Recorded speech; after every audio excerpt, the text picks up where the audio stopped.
Wow, how about those SpaceX rockets? Just kidding. We're going to start in a few seconds, and welcome. This is kind of the backstage piece, and we'll be talking about what's happening next in terms of the world of excellence. Are you ready? All right, here we go. Ready? 3, 2, 1. We are live. Hello and welcome. Thank you for joining us on a special edition of DisrupTV. My name is Vala Afshar. I'm the Chief Digital Evangelist at Salesforce and your co-host for the next hour. We welcome you to follow us on Twitter at DisrupTV Show. Send Ray, myself, and our distinguished guests your questions live using hashtag DisrupTV, and we'll do our best to answer them live and certainly get back to you after the show. It's my pleasure to introduce my co-host, Ray Wang. He's the CEO and founder of Constellation Research. He's the best-selling author of Disrupting Digital Business. And breaking news, his new book is coming out later this year, Everybody Wants to Rule the World. Ray is a regular television business and technology news contributor on Fox Business, Yahoo Finance, CNBC, Wall Street Journal, and Cheddar. He's also a global sought-after keynote speaker, and in my humble opinion, one of the top futurists to follow on Twitter at RWANG0. Welcome, Ray, to DisrupTV. Hey, thanks a lot. Welcome, everybody. And my awesome co-host, Vala Afshar. He's one of the top people to follow on Twitter for his inspirational information and insight, followed by CEOs, CMOs, CTOs, CIOs, and all executives around the world. A sought-after speaker as well, speaking at lots of customer events. And more importantly, you can see him on Business Network, BNN in Canada. And of course, he's an author himself. But it's not about us. We have a very, very special guest today and a very special episode. Who do we have today, Vala? Ray, I promised to keep the bio short because the last time Mr. Peters was on our show, we had almost 200,000 views. So our audience is very familiar with Tom Peters. But let's talk about how we can focus on excellence after living through 2020, a year which brought us the worst healthcare, economic climate, racial inequality, and large-scale dissemination of misinformation crisis in a lifetime. Tom Peters' answer is to actively engage and to serve our employees, our communities, and our planet to aim for no less than betterment of society, and do it with all your heart and your soul and your energy. So when business leaders have conversations about excellence, they most often think of our guest, Tom Peters, and In Search of Excellence, his first book, which was published in 1982, which is widely considered to be one of the most influential management books of all time. Now, over the past 40 years, Tom has traveled to 50 states, 63 countries, presented to over 5 million people, and now comes his 20th book. He's published 2 books in 2021, an ebook and the book we're going to talk about, Excellence Now, Extreme Humanism. We're here today to learn more about how to be excellent now and why it's most important time for us to think about the learnings of Mr. Tom Peters. Welcome back, Tom, to DisrupTV. Thanks, Vala, very much. Before you said some wonderful things that I want to respond to, but before I do that, I want to get the practical part done. You and I are going to grill Ray when his book comes out. We are going to have a DisrupTV session, and we are going to make Ray. People are going to see the sweat pouring down both sides of the I can't wait. I can't wait. Now I know what this show is about. No, Tom, hey, welcome. Welcome so much to the show. Well, it's an absolute delight to be with you guys. And assuming that not all of you who are watching us have read the book, which came out 2 days ago, it starts off with the ultimate bang, and the ultimate bang is that I twisted Vala's arm so much that you can see the twist marks on his shoulder, and he wrote the foreword to it. And a lot of it comes from these sessions that the three of us have had over the last couple of years.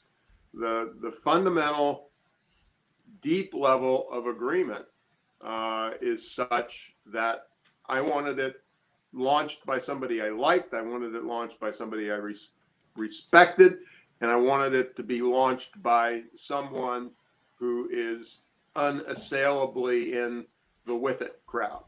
And Vala's a with it kind of guy in general, but it's also the Salesforce ID, because we do talk about extreme humanism, and people don't normally pair tech and extreme humanism. If anything, they pair it, the other way around. So the you don't really have to bother reading the rest of the book. It's 300 pages long. Vala's part is 4 pages.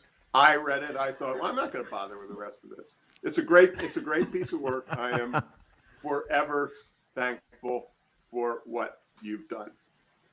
Thank you, sir. Wow. The honor was mine. You know,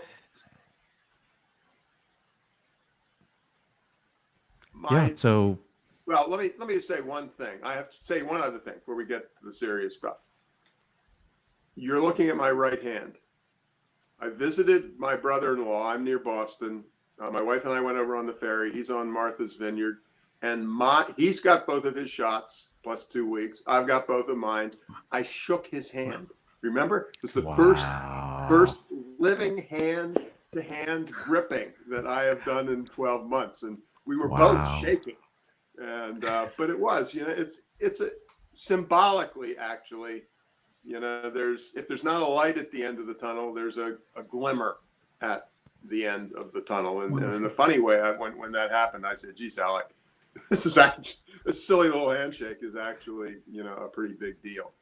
But I want to answer your question in the strangest way. So about 3 hours ago, my wife and I hopped on the ferry from Martha's Vineyard to come back to Woods Hole, Massachusetts, and then come to our place, which is about 40 miles away. And we were driving through Falmouth, Massachusetts, and there's a really terrific bakery in Falmouth. And so we hadn't planned to stop, but we did. And first of all, when we walked in, there was somebody who was walking out in a huff with a kind of a frown on their face, which didn't do a lot for me. And, you know, we looked at what we wanted. Somebody gathered it, and I went over to the cashier's box, and the woman at the cashier's box looked up at me, and she almost had that, what do they say, you know, the scared rat or scared mouse or whatever look on her face. And I said, what's going on? She said, we have new software. And I said, I know how that feels. I said, please do me a favor. Take your time.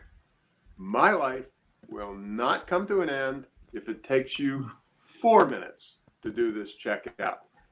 And honest to God, and you two guys will believe this, she teared up. Oh yeah. And wow. You know, all three of us, and you two more than me, know what working with new software is. But it was like, relative to this whole message, why don't people bother to do that? You know, you humanized it. I do find it easy to talk to people, and not everybody does. I acknowledge that, but it was just, and that's not me. That's the essence of the book. Yeah, that's excellence, and that's the essence of the book. I actually decided I would use a PowerPoint slide, which is to say an 8.5 by 11 piece of paper with scribble on it. Can you read it? It says S//B. Can you see that? We see the B, but if you move it over to your left a little, we can see it. Yes. Yeah, there we go. There we go. Yep. Anyway, that's one of my favorite equations. And it says small is more important than big. Wow. Life. But you know, hey, Tom, I wanted to say something. I don't think I've ever told you this, but in 1984, I think my father came back from a management training session at Wharton. They were doing executive programs. My father was an immigrant that came to the U.S. in the 60s. He became an executive at a company called Air Products and Chemicals. And he came back with a book, and it was your In Search of Excellence book. And it's the first time I actually read the book was back then. And I was telling that story to my father, and he was like, this book has all the right values a company has to have. Is he still alive, Ray? He is. He is. Send me his book, or I'll take In Search of Excellence off my shelf, and we'll send him a copy of it. I'd love to do that. Wow. I mean, that is and that's how I got introduced to you. And so thank you. But the thing was, he said, look, the values in this book are what values companies should have.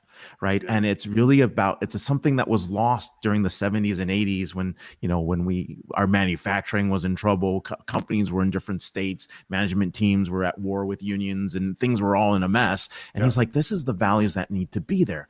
And what you're talking about now, excellence now, there's 43 number ones. Let's start there, because I mean, you're talking about these actionable number ones, like things that are pulled in through years of leadership, 43 years of leadership research. And I think, that's really that's a great framing to start with. So, and I want to remind our audience how busy Tom has been this year, 2021.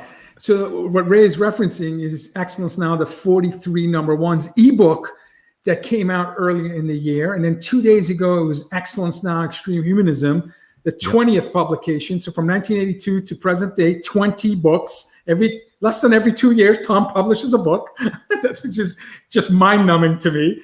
And then he has a 6-course online experience called Excellence Now More Than Ever. So it's been an incredibly busy year for you. And I just want our audience to be able to reference the entire body of work that's really been your focus since the start of the pandemic up to 2 days ago when you launched Excellence Now, Extreme Humanism.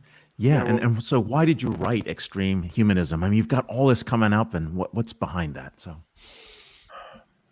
it's not that easy a question to answer. I live my life with great frustration in a way. And your father's kind of comment is consistent with that.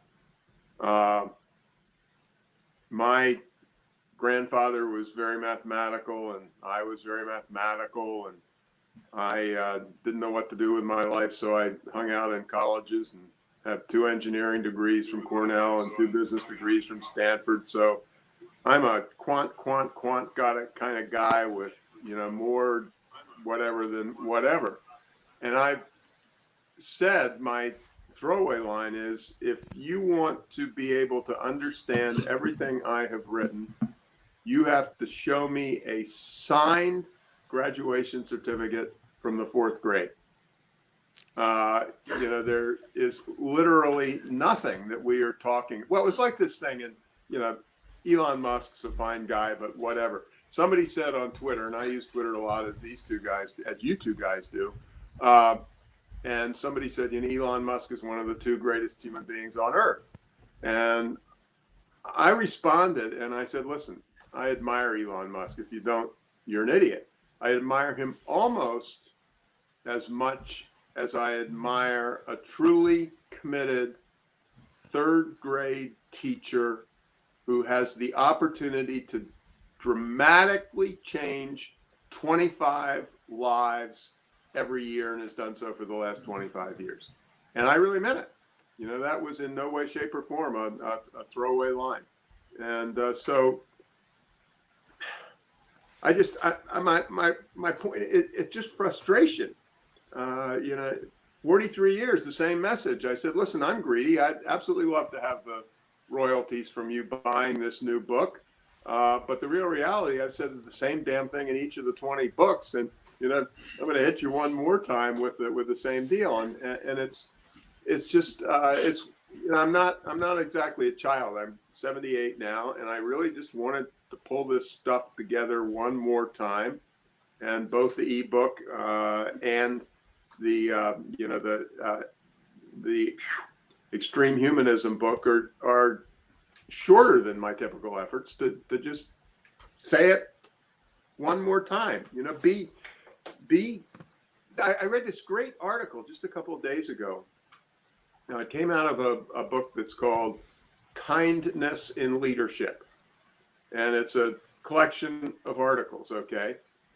Well, that's great. And they're the articles from business and so on. But the one I loved was an article written by a guy who is an Olympic level swimmer, has won Olympic medals in swimming, and is an Olympic level coach. And, when you think, I don't know what goes through your heads, but when you think of coaching, and maybe it's because of too much of the National Football League and hanging out with the San Francisco 49ers or what have you, you think of terms like hard ass, tough. And this guy was saying, listen, if you want to develop players, I don't care whether it's Olympic level swimmers or, tight ends on professional football teams, the way to do it is with decency and thoughtfulness. Players get into troughs and, just encouraging people and so on. And why is it so hard? I mean, I just wrote something in the Financial Times that says secret number one, close all the business schools, which, was a little bit of hyperbole. But I just had to say it one more time, Ray. That's all. And I don't know. I'm sitting here and I'm, my frustration level is nearly infinite. I 2 times in 2 days, which triggered it with this. I told you the experience with, that I had in the bakery. And yesterday, for a whole bunch of complicated reasons that none of our viewers are interested in, I had to do something at the, as we call it in Massachusetts, Registry of Motor Vehicles. And I went down there and there was a god-awful mess and people were behind schedule. And so I got chatting with the uniformed guy at the door, and we were chatting about this, that, and the other, and people with short tempers and so on. A, he didn't know who I was, and B, I wasn't doing anything that wasn't anything more than normal. The guy, I had this problem. The guy disappears for 10 minutes. He finds somebody inside the office who knows what the problem is all about. Before I told him 2 sentences, he comes out and he said, I think we got this thing fixed for you. I mean, all I did was be decent to somebody who was under stress. And, wow. And it wasn't 20 minutes and it wasn't Machiavellian. It was just, I'm looking at this guy and, excuse my language, people are beating the shit out of him because some problems took too long to get solved. And so your 11:20 prescribed appointment has now slipped, and he has to tell you that maybe 25 minutes and we'll go back to your car and we'll text you and so on. And people are fundamentally, at the least, they're giving him a scowl, and at the most, they're treating him like shit. And they're probably, it's stupid. I gave a speech years ago. I'm a Cornell alumni, and they invited me to come back and give a speech. And in the speech, I revealed, given my advanced mathematical training, we people like that all speak in equations. My equation was K equals R equals P. And it stands for kindness equals repeat business equals profit. And, one really important thing with both of you guys who are absolutely, totally engaged in the heart of tech world is this stuff is just as important or 10 times more important in, for example, Salesforce world than it ever has been before. And for sure. And the other part of it, speaking is, most important thing I've read in years and years and years, other than Vala's forward to my book, the New York Times columnist David Brooks wrote a little op-ed, and oh God, I just love this so much. He distinguished between what he called resume virtues and eulogy virtues. And the resume virtue is you graduated from Stanford with a 4.2 grade point average. You went to work for Google. You were promoted 6 times in 6 years. Those are resume virtues. Eulogy virtues are, to state the obvious, what do people say about you at your funeral? And they do not talk about your 4.2 grade point average. They do not talk about your 6 promotions. Years ago, I think it's still somewhere in a deck, I had this PowerPoint slide, and it had a tombstone. And on the tombstone was $11,273,916.08, which was the net worth of the buried person at close of market on the day they died. And my point is, ain't never seen a tombstone with somebody's net worth on it, you know, and it's, and, you know, my practical question to everybody here who's watching us is, how's your eulogy virtue score doing today, my friend?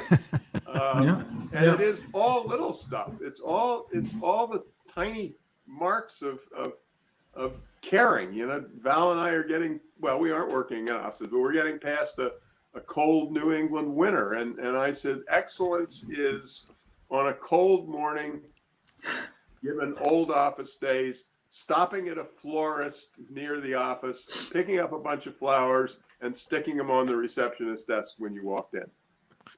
I love that. I love that. No, it's like paying it forward too. It's that's throughout the body of work, you know, all 20 books, your lessons, your videos, your presence on Twitter. It's exquisite how you find these examples, small, medium, and large examples of excellence. And I want our audience to just have a little bit of a perspective in terms of, you know, ideas can come from anywhere. So it's 1977. You just got your doctorate from Stanford Graduate Business School. You're working at McKinsey, and your boss tells you that in 24-hour notice that tomorrow you're going to give a big presentation on advanced research and what we should be thinking about in the direction of our consultancy firm with 24-hour notice. So that night you go to the San Francisco Ballet, and it moves you. You watch these performers. And at the end of the show, all you can think about is excellence. The word excellence was rooted in that ballet performance. So that night you come back from the ballet and you think about what you're going to present. And the next day, one word, excellence, is how you present, asking the audience, why can't businesses be like ballet performance, where every movement, every motion, everything is excellent? And 43 years later, 20 books, 5 billion presentations. It was rooted in that experience. And you know, you talk about management by walking around. You talk about investing in training so you can have more autonomy and more flexibility and empowerment. You talk about middle managers being really the heart and soul of your company. Have you been hinting to us for 20 years through 20 books and more that it's not about orchestration and center of authority, it's about choreography?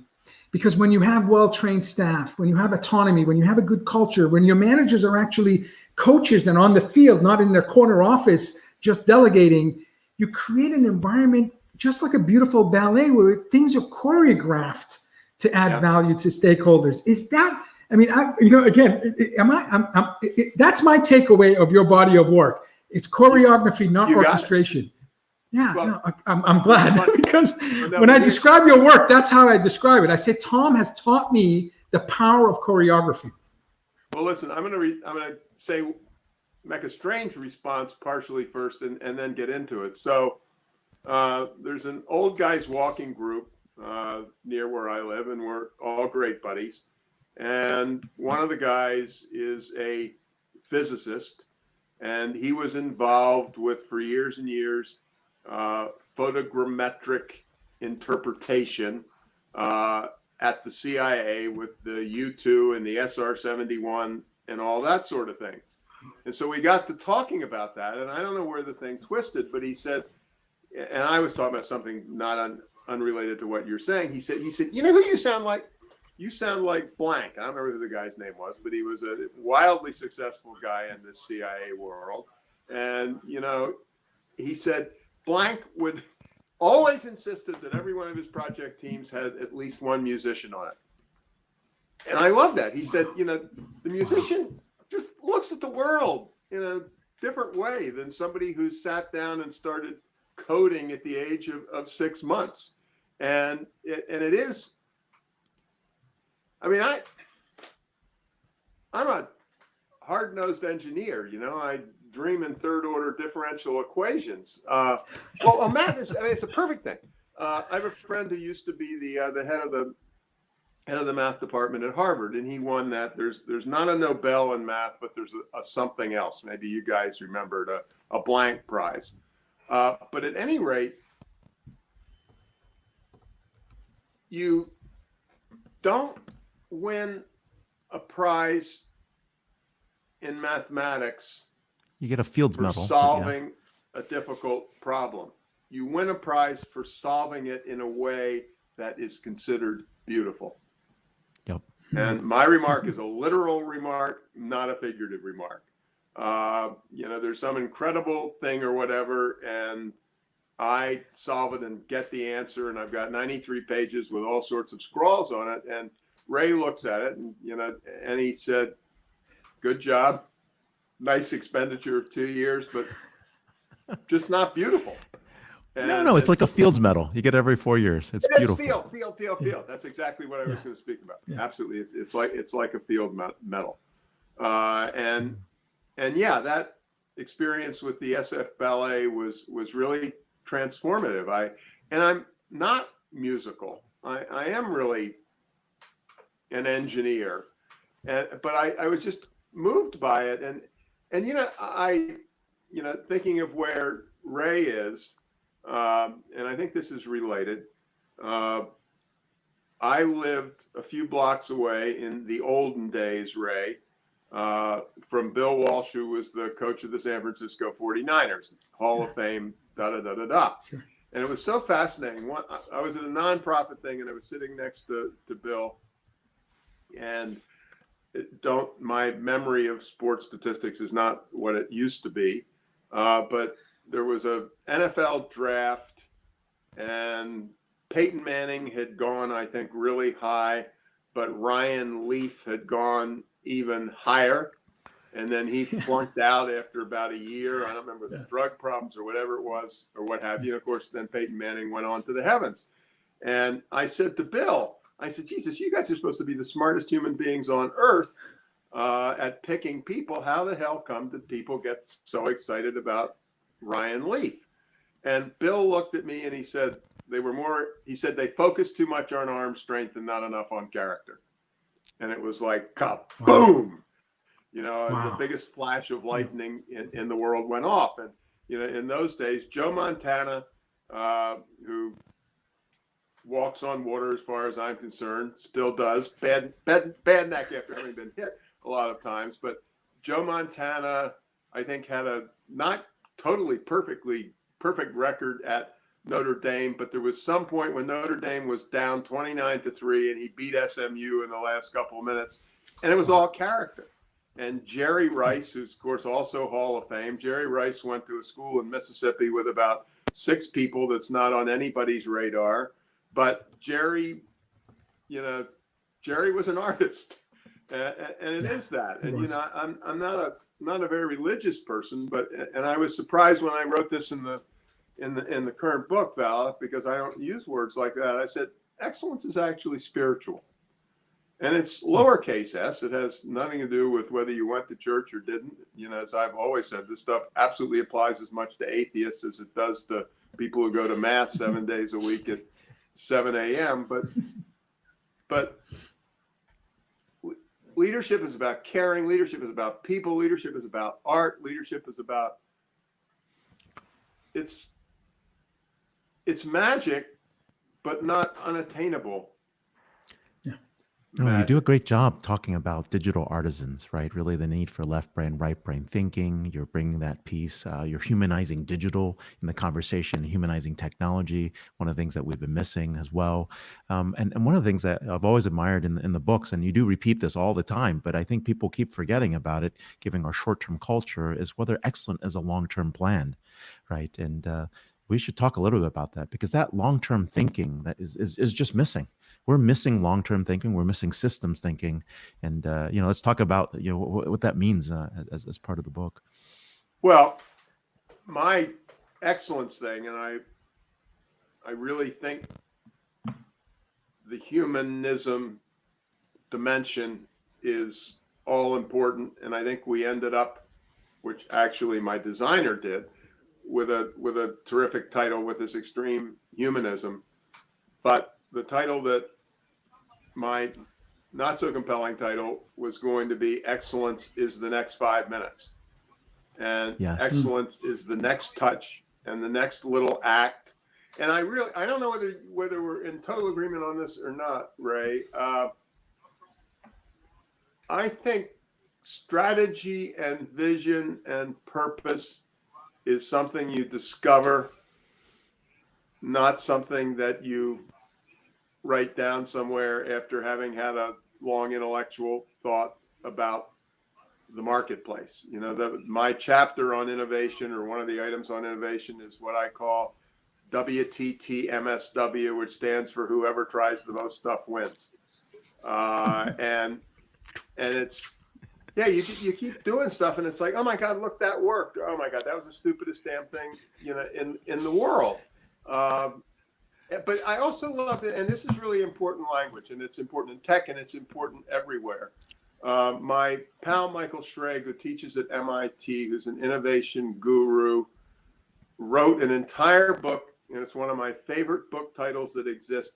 The title of the book is Serious Play. And he says the essence of innovation, or the essence of vision, or the essence of strategy is you mess around and you messed around and you hook this next to that, and so on and so forth. And it is of playfulness, but it's serious, because, you know, this is life itself. Yes. You know, I'm 78 and I never had a plan. But so. Says the guy who writes a new book every 2 years for the last 40 years. Yeah. My one comment that I will say about that, Vala, in my own behalf, not bad for an engineer. That's untouchable. Not bad. I don't know anyone. I read a lot as a kid, and honest to God, with all due respect to my beloved friends at Cornell University, after 5 years of engineering at Cornell, I could not write an articulate sentence. You know, that was gone. You know, let me say something about that, because I think it's tied to this, and I think I mentioned it in the book. I loved Cornell, and I'm delighted to have the education, but my parents had no money, and I gave a speech that I think I mentioned earlier at Cornell, and I said, I come before you. I said, you may think of me as a business guy, but I come before you today as a socialist. And I'm a socialist because every penny of my tuition was paid by the United States Navy. So if that doesn't make you a socialist, I don't know what the hell does. But that's the cute story and the good news story. So I go to Cornell, I get this incredible technical education, for which I am still grateful, even though I don't use it. The Navy did pay my way through. Near the end of my school tenure, the Vietnam mess started. Since I was a civil engineer and a Navy guy, I ended up with this group of combat engineers in the Navy called the Seabees. And so in April of 1966, the C-141 in which I was riding lands in Da Nang, Vietnam. We are given live ammunition. And as of the next morning, I'm in charge, because I'm an officer, Navy ensign, useless human being, but nonetheless, I am legally in charge of a project team of 10 people, okay? The real reality is, for any military people who are watching, it's the sergeants who run the Army, and it's the chief petty officers who run the Navy, and nothing is less interesting than a junior officer. I used to say to people, I always rode in the front Jeep in convoys and put my chief in the back, because if you kill an ensign, it's no big deal. You kill a chief petty officer, and the world comes You're in to trouble. and you're in trouble. But at any rate, I did something really intemperate. So I go through a 9-month deployment in Vietnam, and the way we did it, 9 over, 4 home, 9 back. And I went to Cornell, and I'm not proud of this because I do have a temper. And I went to Cornell, and I stormed into the dean's office, and I know this is not entirely family TV, but I will not use the language. And I said to the dean, I almost stormed into his office. And I said, you really effed me over. I said, you gave me the greatest technical education in the world. And then on that morning in Vietnam, legally speaking, I was responsible for the lives of a dozen sailors who, technically speaking, reported to me. And I said, my leadership training coming out of 5.5 bloody years of engineering training at Cornell was 0. And I said, you screwed me. And it was, you know, it was real honest to gosh fury that we hadn't paid any attention to those kind of things in any way, shape, or form. And I don't envy the deans, because we did have some classes in English and psychology, and we were engineers, and we knew that we were the smartest people on earth, and we were the most arrogant bastards who ever walked the face of the earth. We thought MIT was a half decent school, but we were Cornell, you know, engineers, and so we weren't exactly excited by those psych courses. But it's just, and I argue to this day that, you know, we need to hire empathetic people. We need to promote empathetic people. We need to train the living dickens out of people on the people stuff. It's all about people. You know, there was Facebook is always in trouble, and in my opinion, it's well deserved. Emily Chang, I think it was, who wrote that horrifying book about Silicon Valley, Ray, that I'm sure everybody has a copy of, called Brotopia. But one thing she said, and I really focus a lot on women in leadership, she said, if Facebook had 30 or 40% of their code written by women, it probably wouldn't have had the same stench as what seems to have come out of the IQ 400 overpaid 24-year-old Stanford engineering graduate. I can say things like that because I have a Stanford degree, so I can say any damn thing. I mean, I love my time at Stanford, and I adored it. Tom, I think about your. Really awful to that dean, Ray. Yeah. I think about the 40 years, and again, your books and your lectures and you advising business leaders throughout that period. If I break it into two halves, the first half, you know, certainly the web in 1993 launched the internet industry. The most valuable companies in the world, like you just mentioned, an example, are internet companies. So from 82, from your first book to 2000, really, in my opinion, that was perhaps the most impactful. From 2000 to present day, though, we had cloud computing, we had social networks, we had smart devices, which meant everybody had a supercomputer in their pocket now, and we had Internet of Things, where any device is not connected to the internet, and now artificial intelligence. So what I love about your Twitter stream is you are still an engineer in terms of the richness of what you share, talking about the importance of ethics, talking about the importance of design, talking about the importance of biases, over 150 that plague us as human beings. And so you talk about design as a soul. You talk about design, who you are, design serving humanity. I know you got a fancy new car, and it seems like the trunk door is giving you maybe some trouble. So even a car that you love, you know, I won't name the brand, is not quite designed to keep you safe when you're taking groceries out. So can you talk to us about this incredible velocity of innovation with machine learning and AI and quantum computing and additive manufacturing? And I see you read and share about all of these topics, and the importance of, again, going back to these, what you keep saying are simple things, but they're not. You know, excellence in design can make or break your company, can make or break your organization, can make or break your own career. Talk to us about the importance of design, which you emphasize strongly in your book. Yeah, I'm gonna do it in two ways. And you know, you guys are infinitely younger than I am, but you're not babies either. Given the continued revolutionary nature of technology change, I have absolutely, and this is not just because I'm an incredibly old person, I have absolutely no idea what the hell the world's going to look like 30 years from now. But by the way, Tom was on Clubhouse a couple of days ago, so don't let him kid you. He's the most advanced bleeding edge guy I know. He's going to tell you he's 78, but he was on Clubhouse, Ray. So he's trending on social audio. Yeah. So you know, he's in a different league. But okay, go ahead. We'll go along with the story that you're not up to tech. I don't remember what the hell my train of thought was. Let's go back to design.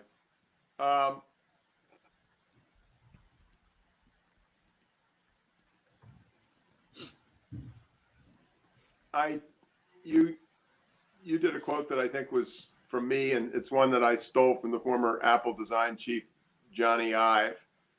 And Johnny said at one point, we hope that the products we make can in some small way make humanity just a little bit better. Wow. And to me, Vala and Ray, and I don't really know the demographic of who's watching us, but probably I can guess a little bit. But, and this kind of goes back to something I said in the beginning. So years ago, I had a house in Woodside, California, and my ex-wife and I were doing a major renovation, and there was a contractor who we were interviewing. And so the contractor was going to come by the house at 11 o'clock one morning. And I think I was out front or something like that. And at 10:50, there was a little green hedge or something like that. 10:50, I hear what sounds like a pickup truck. And then there's no sound. And at 10:59, I hear the truck start again. And the driver drives around the corner and drives into our driveway. And the truck didn't have a speck of dust on it. And he was not wearing a McKinsey black suit, but he looked well put together.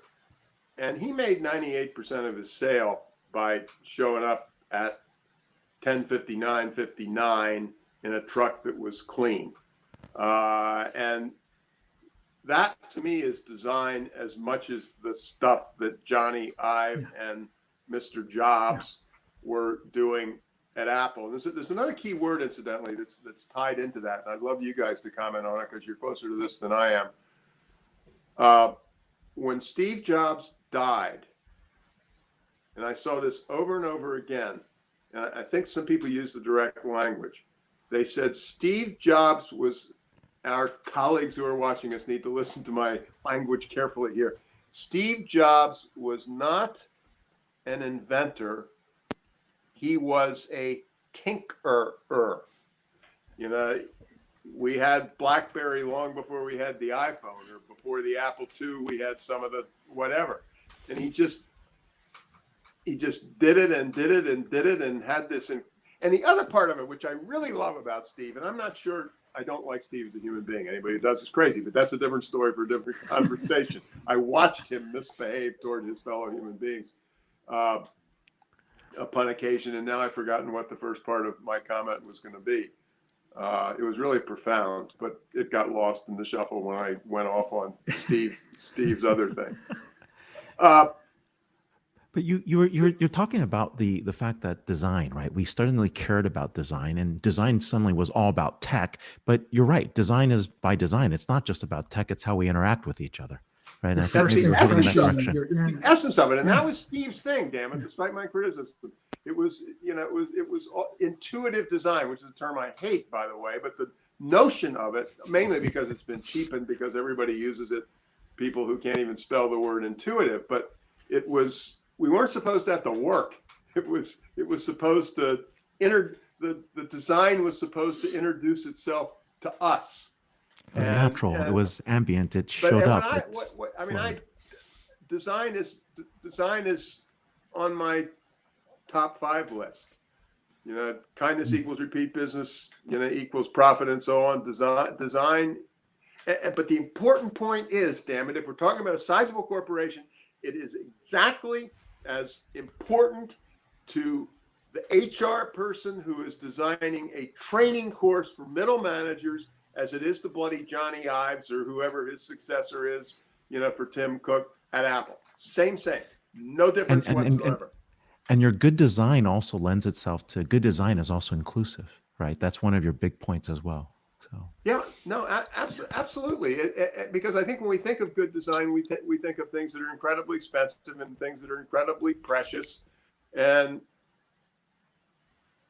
something. I mean, I'm just not. I don't have that music degree, but to all of our people who are watching us, and probably because of the two of you guys, it's a little tech tilted. Put a music major or theater major on your project team, and you do it, please. I'm saying this as kindly as I can. You effing well do it before the end of the week. Okay.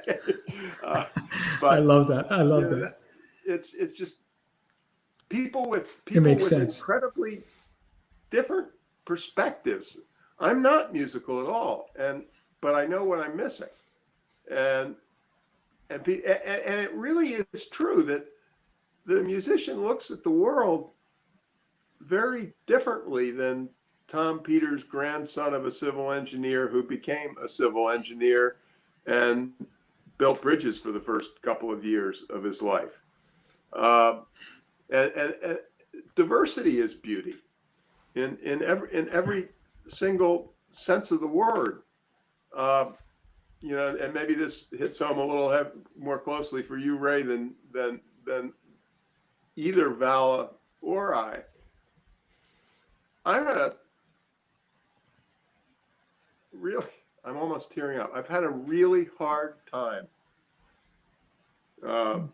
Everything ever since the George Floyd thing, and of course, from George Floyd to Atlanta, 48 hours ago, I was involved in the civil rights movement back in the 60s. Not some great leader, but I was involved.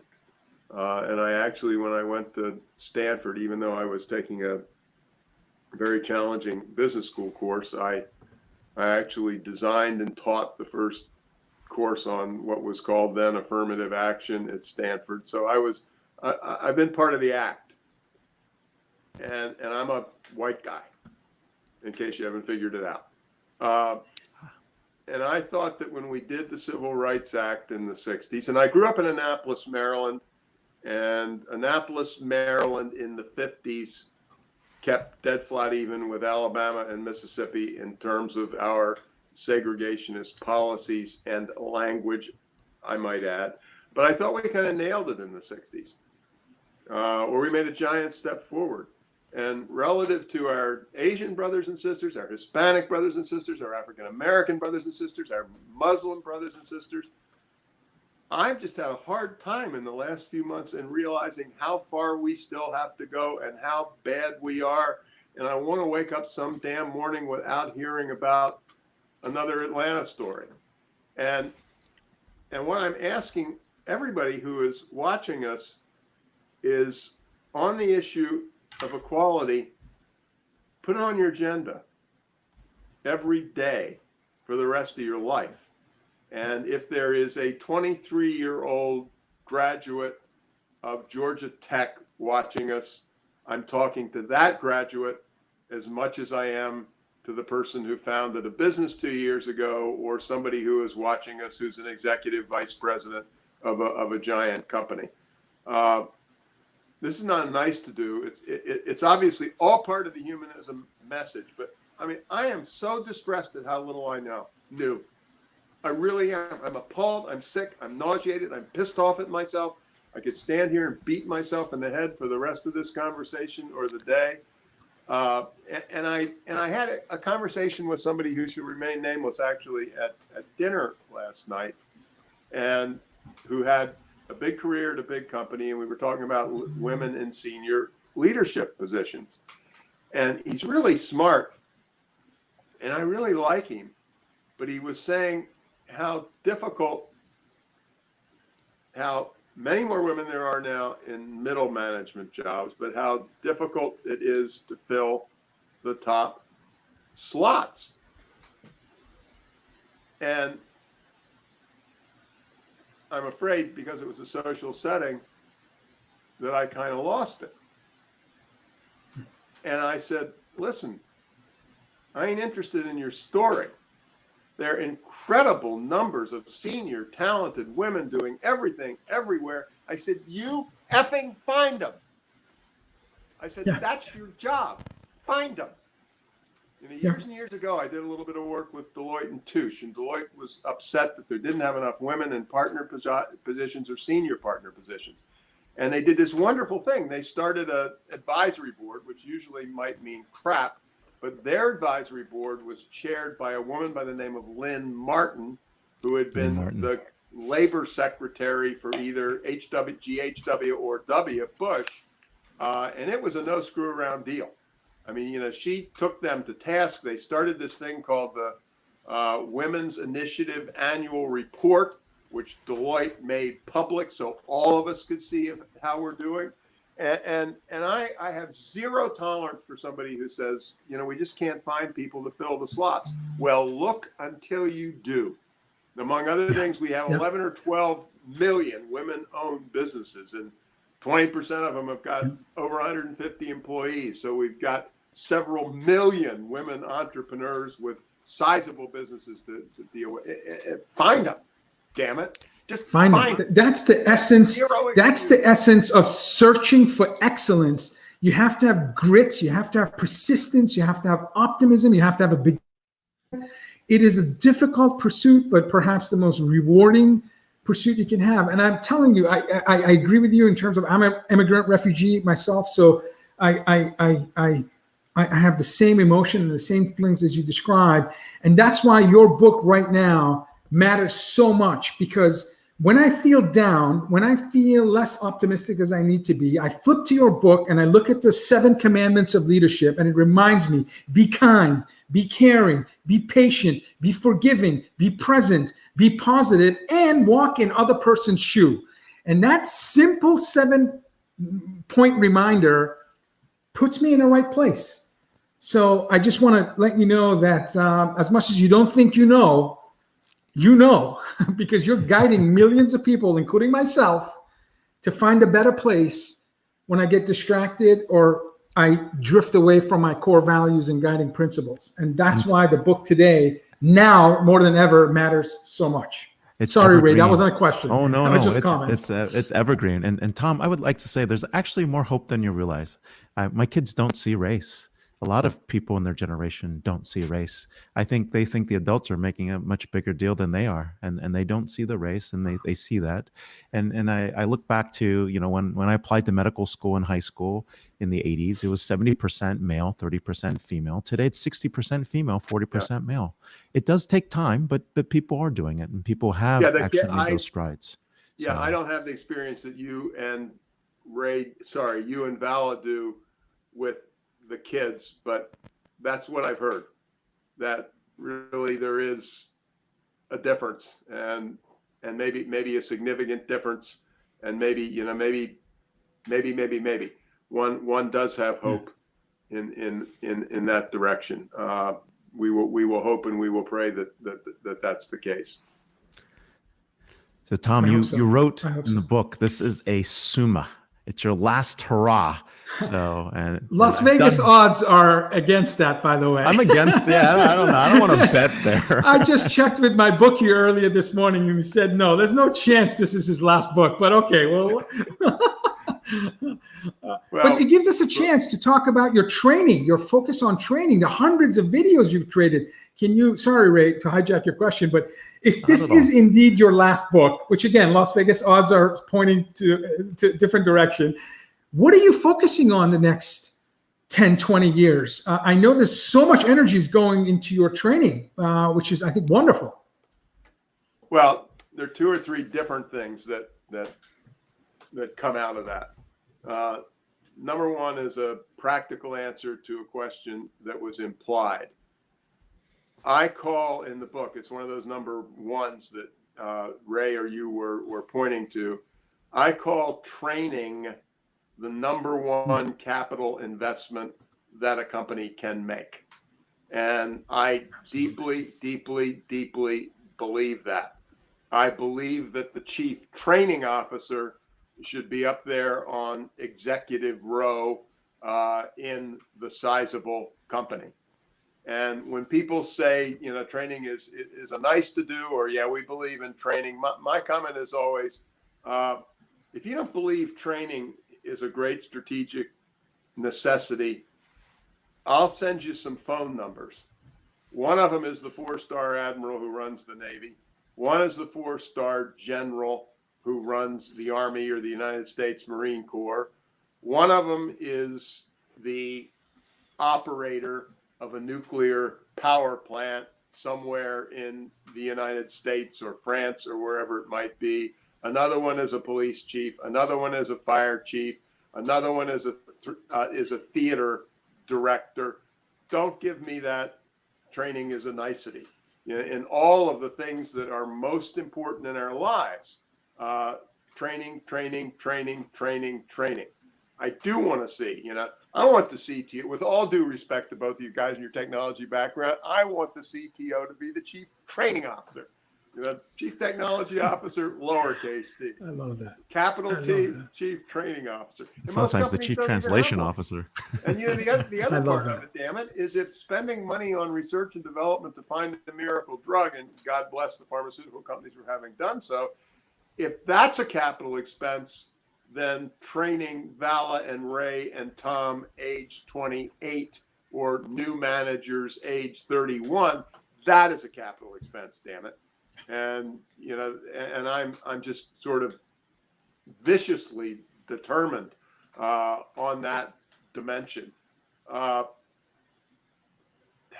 was the second half of the question? I got myself off track, Vala. Is that where you're going to focus your time and energy moving forward? No, if indeed this is your last book. Well, I'm working on a just born, half born, not whatever. I told you that personal story about getting out of college and being responsible for people in a troublesome combat situation. I really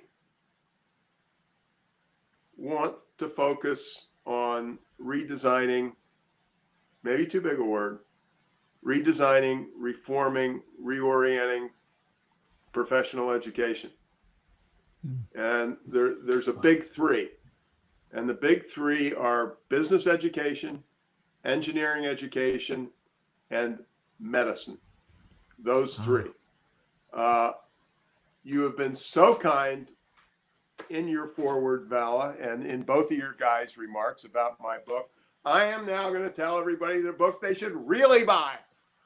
It's called Compassionomics. And it's the most horrible word you've ever heard, which is why it's so perfect. It is written by two MD researchers, and my dissertation was guided by a guy who I adored, but he defined hard-nosed researchers. These guys are hyper hard-nosed researchers, and compassion is a wonderful thing, and compassion gets you into heaven instead of hell and all those sorts of things, but it also works.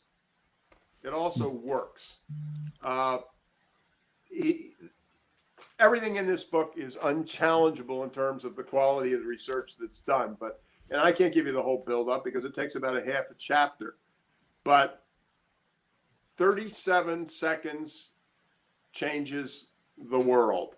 Now, what does that mean? What it means, and they measured it this way and that, and if you read the book, you'll be convinced it was legit. If a doctor talking to a cancer patient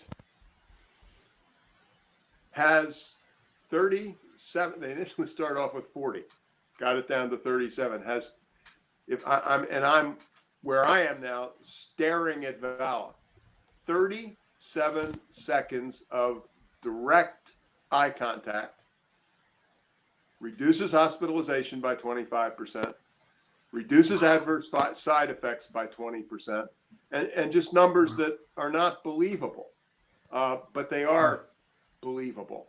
And I remember reading this thing in the Boston Globe a couple of years ago, and both Vala and I are within rock throwing distance of Mass General Hospital, MGH, which is, on everybody's top 5 list. At any rate, MGH did a study And over the last, I think it's 10 years, eye contact between nurses and patients has gone down 70%. And part of it is the misuse of the technology that all of us believe in. The nurse now comes to your bedside and she's holding she is holding a tablet and entering data in the tablet. And unless you're God, you're not one of those people who can enter the data and look you in the eye at the same time. And again, like the compassionomic things, the value of eye contact, measurable, dollars and cents, shortened stays, less complication, better health, less death. I mean, less death and a better balance sheet. You know, don't get much better than that, if you will, organizationally. But this book is just, and I don't think it's a, you know, we're doing maybe a little bit of stuff with one of the co-authors.